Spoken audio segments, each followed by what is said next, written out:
Assalamualaikum warahmatullahi wabarakatuh. Kali ini kita mau bahas hukum kekekalan momentum sudut. Sebelumnya kita sudah bahas momentum sudut. Silahkan kalian cek di video sebelumnya ya. Nah, untuk hukum kekekalan momentum sudut itu berbunyi kurang lebihnya ya. Jika tidak ada momen gaya yang bekerja atau sigma tau sama dengan nol, maka momentum sudut benda yang berotasi adalah tetap. Jadi, kita tahu ya, lambang momentum sudut adalah L, artinya L1 sama dengan L2, L awal sama dengan L akhir. Lambangnya nanti 1, 2-nya bisa diganti, terserah kalian. Mau L awal sama dengan L akhir boleh, LA sama dengan LB boleh, itu terserah. Pokoknya di sini artinya L yang pertama itu sama dengan L yang kedua. Nah, kita tahu kalau L itu rumusnya adalah I dikali omega, berarti I1 kali omega 1 sama dengan I2 kali omega 2 dengan keterangan sebagai berikut. Kalian bisa lihat ya, L1, L2 berarti momentum sudut mula-mula dan akhirnya. I1 dan I2 berarti momen inersia mula-mula dan akhirnya. Omega 1 dan omega 2 berarti kecepatan sudut mula-mula dan akhirnya. Di pembahasan sebelumnya pun kita sudah membahas mengenai I sebagai momen inersia. Diingat kembali, jangan lupa rumus-rumus momen inersia ada apa aja ya. Rumus umumnya apa, kemudian rumus berbagai bentuk bendanya apa. Buat yang lupa, kalian bisa balik lagi ke video pembelajaran momen inersia. Nah, di sini kita langsung ke pembahasan soalnya. Penari balet dengan kaki dan tangan yang direntangkan berputar dengan kecepatan sudut 2 radian per sekon di atas lantai mendatar. Jika penari melipat kaki dan tangannya sehingga momen inersianya berkurang 40% dari semula, maka kecepatan sudutnya menjadi. Di sini kita tahu ya, kalau ada keadaan awal di mana kecepatan sudut atau omega pertamanya adalah 2 radian per sekon. Kemudian ketika dilipat kaki dan tangannya, inersianya menjadi 40% dari semula. Artinya I yang kedua adalah 40% dari I yang pertama. Atau kita tulis I2 sama dengan 40% I1. Nah, karena di soal tidak ada I1-nya itu berapa, kita bisa misalkan I1 adalah I, berarti I2 adalah 40% I atau 40% diganti jadi 0,4 I. Jadi kita punya omega 1, kita punya I1 adalah I, dan kita punya I2 adalah 0,4 I. Ditanyakan omega 2-nya atau kecepatan sudutnya yang sekarang. Kita gunakan ya I1 kalau dikali omega 1 sama dengan I2 kali omega 2. Masukin angkanya, I1 adalah I, omega 1 adalah 2, I2-nya 0,4 I, omega 2-nya yang dicari. Kita coret si I-nya ya. I dengan I ini kita coret, jadi sisa sebelah kiri ada 2 sama dengan 0,4 omega 2. Ini pindahin ke bawah ya. Ini pindahin ke ruas kiri jadi di bawah. Omega 2 adalah 2 bagi 0,4 dapat 5 radian per sekon. Jawabannya sudah ada, yaitu yang B. Lanjut, soal berikutnya, sebuah cakram momen inersia 40 kg kali meter persegi berputar dengan kecepatan sudut 50 radian per sekon. Kemudian cakram kedua yang mula-mula diam dengan momen inersia 10 kg kali meter persegi digabungkan pada sumbu yang sama dengan cakram pertama. Kecepatan sudut kedua cakram sekarang adalah, pertama, kita punya apa aja sih? Kita punya cakram yang momen inersia pertamanya adalah 40 kg kali meter persegi. Kemudian di saat itu omega 1-nya atau kecepatan sudutnya adalah 2 radian per sekon. Nah, kemudian setelah itu bergabunglah cakram kedua. Nah, cakram kedua inersianya atau I2-nya adalah 10 kg kali meter persegi. Yang ditanya apa sih? Yang ditanya adalah omega 2 atau kecepatan sudut cakram yang sekarang. Jadi kan kedua cakram itu awalnya cuma satu, kemudian di akhir ada 2 cakram yang bergabung.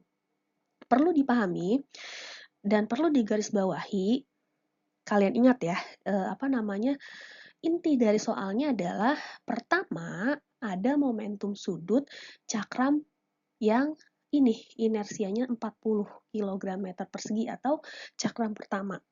Nah, kemudian keadaan akhir terdapat momentum sudut gabungan kedua cakram. Jadi ada cakram 1 tambah cakram 2 digabung di situ. Nah, itu adalah keadaannya. Oleh karena itu, ketika kita gunakan L1 sama dengan L2, di L1 ada I1 dan omega 1 yang melambangkan momentum inersia cakram pertama. Kemudian di L2, cakramnya kan bergabung ya, ada cakram pertama dan ada cakram kedua. Berarti ada momen inersia I1 dan ada momen inersia I2 karena cakramnya bergabung di keadaan akhir. Jadi I1 tambah I2. Oke, jelas ya. Kenapa I1 tambah I2? Karena cakramnya bergabung atau digabungkan pada saat terakhir. Nah, dikali omega 2. Omega 2 ini adalah yang ditanyakan di soal. Kita masukin 40 kali 50 sama dengan 40 tambah 10 kali omega 2. Ini kita kali 2000, sebelah kanan kita tambah 50, omega 2 adalah 2000 bagi 50. Berapa tuh? Ya, jawabannya adalah 40 radian per sekon. Sudah terjawab yang D. Soal ketiga atau soal terakhir yang akan kita bahas adalah piringan berbentuk silinder pejal yang memiliki massa 200 gram dan jari-jari 30 cm berputar pada sumbunya melalui sumbu pusat piringan dengan kecepatan sudut 100 radian per sekon.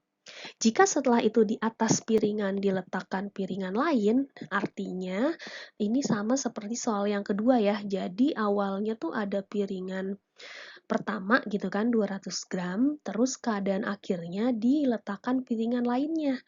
Nah, sehingga nanti penerapan soal ini kurang lebihnya sama dengan yang soal kedua tadi. Oke, kita diminta untuk menghitung kecepatan sudutnya berapa ya. Jadi kecepatan sudut yang sekarang ini berapa setelah piringan pertama digabung dengan piringan yang 100 gram ini. Pertama, kita punya apa aja? Kita punya M, massa 1 untuk silinder pejal yang ini 200 gram dibagi 1000 jadi 0,2 kg. Nah, di piringan yang pertama, jari-jarinya 30 cm dibagi 100 jadi 0,3 meter. Piringan pertama punya kecepatan sudut atau omega 1 100 radian per sekon. Ini selesai di benda 1 ya. Benda 2 masanya 100 gram dibagi 1000 jadi 0,1 kg. Nah, benda 2 punya jari-jari 20 cm diganti ke meter, caranya dibagi 100 adalah 0,2 meter. Pertanyaannya masih sama, berapakah kecepatan sudutnya yang sekarang atau omega 2-nya berapa? Perlu dipahami untuk soal ini atau perlu digarisbawahi supaya kalian paham. Ingat L1 di sini adalah ya piringan pertama atau si silinder pejal ya, silinder pejal yang massanya 200 gram.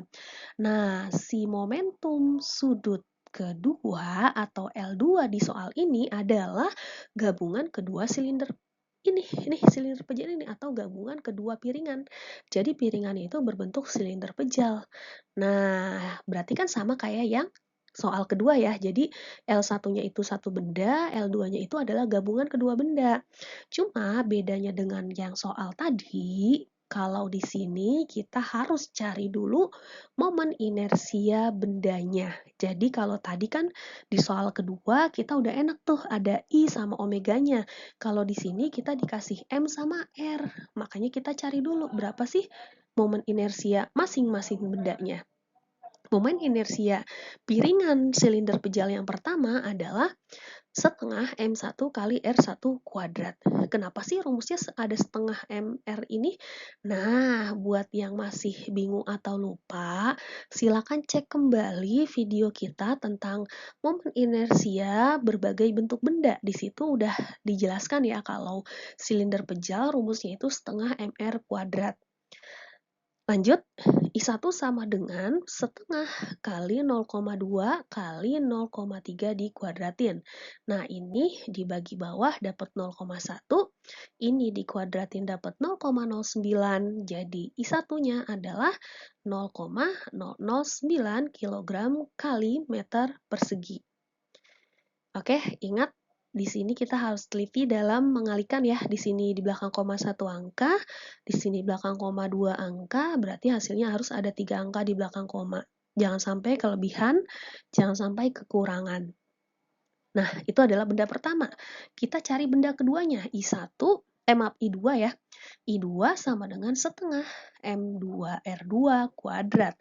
Kita fokus di benda 2 nih, M2 sama R2-nya yang ini. Kita cari setengah kali 0,1, kemudian 0,2 dikuadratin. Nah, 0,1 bagi 2, 0,05. 0,2 dikuadratin dapat 0,04. 4 dikali 5 hasilnya 20, atau di belakang koma 3 angka ya, karena nolnya kita coret. Ini kan sebenarnya di sini ada 0 ya. Jadi kan hasil ini ada 2 angka, ini 2 angka, berarti kan totalnya ada 4 angka di belakang koma. 0,0020 atau boleh kita hilangkan nolnya. Jadi kita sebutnya adalah 0,002 kg kali meter persegi. Oke, lanjut. Sampai sini kita sudah mendapatkan I1 dan I2. Kemudian kita lakukan perhitungan terhadap tadi hukum kekekalan momentum sudut. Di L yang pertama ada I1 kali omega 1. Sama dengan di L yang kedua ada I1 tambah I2 kali omega 2. Ingat kenapa ini penjumlahan? Karena di akhir gabungan kedua benda. Lanjut, masukin angkanya. 0,009 dikali 100 sama dengan 0,009 tambah 0,002 kali omega 2. Sebelah kanan kita kali dapat 0,9, sebelah kiri dijumlah jadi 0,0011 omega 2. Omega 2 adalah 0,9, ini pindah ya jadi dibagi. Nah, ini kita buat jadi perpangkatan. 9 kali 10 pangkat min 1 ya, karena di belakang koma ada 1 angka. Yang ini kita buat komanya jadi ada di ini, setelah 1 ini. Berarti kan kita mundur sebanyak 2, maka 1,1 kali 10 pangkat min 2.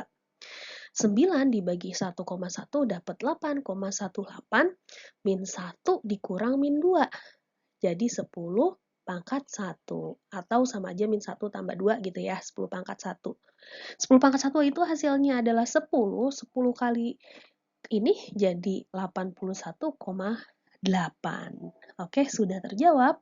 Akhirnya kita mendapatkan kecepatan sudutnya adalah 81,8 radian per sekon.